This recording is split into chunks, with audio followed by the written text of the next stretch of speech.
Alright, welcome back to the File Scoreboard podcast. I'm your host, Gyro Gaming, here with my co-host, Adam the Atomizer. and today we're going to be rating Super Mario Advance 3 Yoshi's Island for the Game Boy Advance.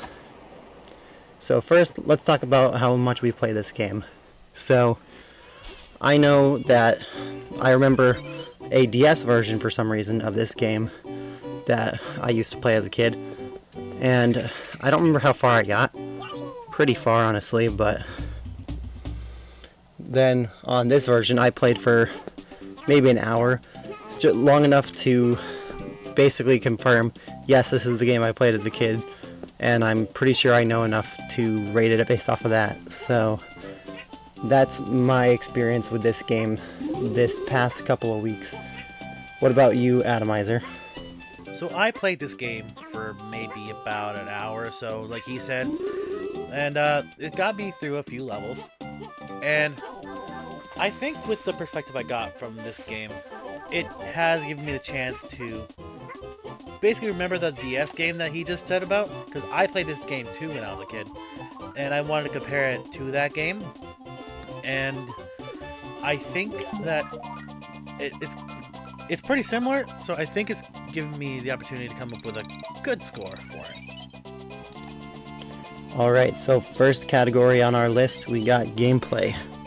So in terms of gameplay, this Yoshi's Island game, I have played a few of the Yoshi's Island titles, and they all have pretty unique movesets because the concepts of the Yoshi games are usually way different. Like, there's like Yoshi Woolly World where you have like a bunch of wool-based power-ups. There's like Yoshi Crafting World and there's like crafting stuff. This one is the very basic Yoshi's Island game, and much like with a bunch of the other games that we've played on this list, I do believe they gave Yoshi a fairly unique moveset. The interesting twist of having like the different babies you can swap between later on in the game is pretty nice. I don't quite remember what they do because I didn't get that far in my replay of it, but it is interesting that you could have different babies and you could have the different types of eggs, and you have the egg throwing power up, which is, although kind of boring, it's not like, it is unique to Yoshi. It does make sense for his moveset. He swallows an enemy, he spits out an egg, and then you could throw the egg. It's a very logical moveset, very safe Yoshi's game, but overall I wasn't super enthralled by the gameplay like with some of the other titles we've ranked so far. So for that, I'm going to have to give gameplay a 17 out of 25. 17 out of 25 isn't bad at all. So, for gameplay for me, I think this game is fun, but I have a hard time committing long periods of time to playing it. Probably since, like I said earlier, I did play the DS remake. But that being said, I did still enjoy it. From the soundtrack to the cute little noises that Yoshis make, all of the transformations, and the baby designs for all the characters are just pretty good too. But like he said, I don't really remember what they do. I know Wario had like a little magnet thing to attract coins and such. But outside of that, it'd be hard pressed to remember what each and every baby does. I didn't get that far. But all that being said, the experience was good overall. But because I played it before, it does kind of tint my enjoyment of playing the game. So I think gameplay for me is sitting at a 15 out of 25. Alright, next is originality. You want to take it away, Atomizer? Sure. So, for originality, as for the past few episodes, I do a little digging into the history of the game a little bit, to do a little bit of research to educate my answer on this topic. So after looking into it, I've learned that compared to even some of the later games, the concept of the Baby Mario timer was something never seen before, or since, aside from the remakes of this same game. Like the others that he mentioned, like the Crafted World, the Woolly World, things like that, even the new one that's coming out soon, I can't exactly judge that one, but the Baby Mario timer concept was original to this game. It's SNES version and the DS version, and even the 3DS version that came out later. They're all the same game, they all have the same timer, but this version of the game is the one that took it and pioneered it. And as you know with this category, I'm very big on things that pioneer certain mechanics. Which is why, for this game, I'm putting originality at a 20 out of 25. Interesting. So, for me, in terms of originality, like I said, a lot of the Yoshi's Island games are very unique in their different types of power-ups and things of that nature. This one, I mean, sure it is like I don't really know how many Yoshi's Island games they have before this. I don't think there are any other ones, but even if there are, it's very basic Yoshi gameplay. It's the basic gameplay loop of run around, do some platforming, swallow enemies, throw eggs. The eggs usually unlock certain objectives or power-ups or things. It's not like, while it is like an original concept, I guess, it's not like super original, and for that I gave it a 15 out of 25. Okay. Alright, next is overall feel. I did enjoy the overall feel in this game. I think it was pretty unique in terms of, like, I loved the soundtrack, I loved like the vibe of the whole game.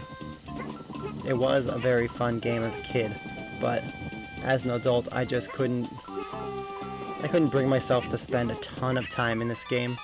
Although I would say the atmosphere was a good part of it. It was pretty fun and inviting, I guess, as in terms of atmosphere. And so for that, I'm going to give overall feel an 18 out of 25. 18 is not a shabby score at all. But I do have a few things to say about the overall feel. While I really did enjoy the soundtrack, the soundtrack was nice and cheerful. It's typical befitting a Yoshi game. And, as with all the GBA games we've come across so far, the graphics hold up for that era, and Nintendo never missed in that time.